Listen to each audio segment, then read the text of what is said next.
اخويا في الوطن العربي واخويا في الاسلام، التدخين ده خطر وطريقك الى الادمان. اول طريق الخطر هي اللي بتشد ايديك، بعديها تسحب قطر وتثبت اللي يجيك. يبقى عليه العوض، يبقى عليه العوض، خلاص يا عمي فيك.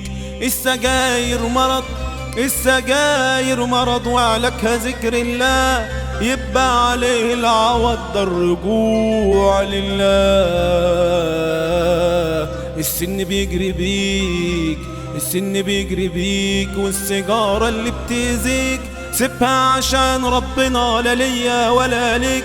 خدها مني نصيحة، خدها مني نصيحة، ونصيحة مني ليك.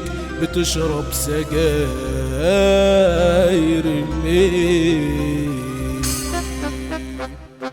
تشرب سجاير ليه؟ تشرب سجاير ليه؟ تشرب سجاير ليه؟ وانت سعدت الباشا، وانت سعدت البيت، وانت سعدت الباشا، وانت سعدت البيت، وانت حبيب قلبي. تشرب سجاير ليه؟ تشرب سجاير ليه؟ لو قابلك فقير تقوله يحنن عليك، والله لا هتتحاسب، هتقول لي ربك ايه. ليك يا عم قدوة، يا عم اقتدي بيه، ولما اجيب لك سيرة النبي صلى عليه، ولما اجيب لك سيرة النبي لازم تصلى عليه، لازم تصلى عليه. عايزك يا عم تصلي، ما بتصليش ليه؟ الموت بيجي بغتة، وساعتها تعمل ايه؟ وساعتها تعمل ايه؟ بتجيب يا ست الحاجة سجاير لابنك ليه؟ احسن ما يشرب حشيش. قول لي انا اعمل ايه؟ قول لي انا اعمل ايه؟ والله محتار على العشاء اكمله بايه؟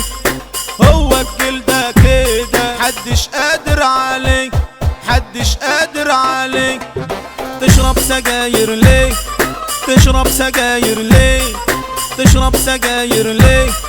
وانت سعدت الباشا، وانت سعدت البيت، وانت سعدت الباشا، وانت سعدت البيت. تشرب سجاير ليه؟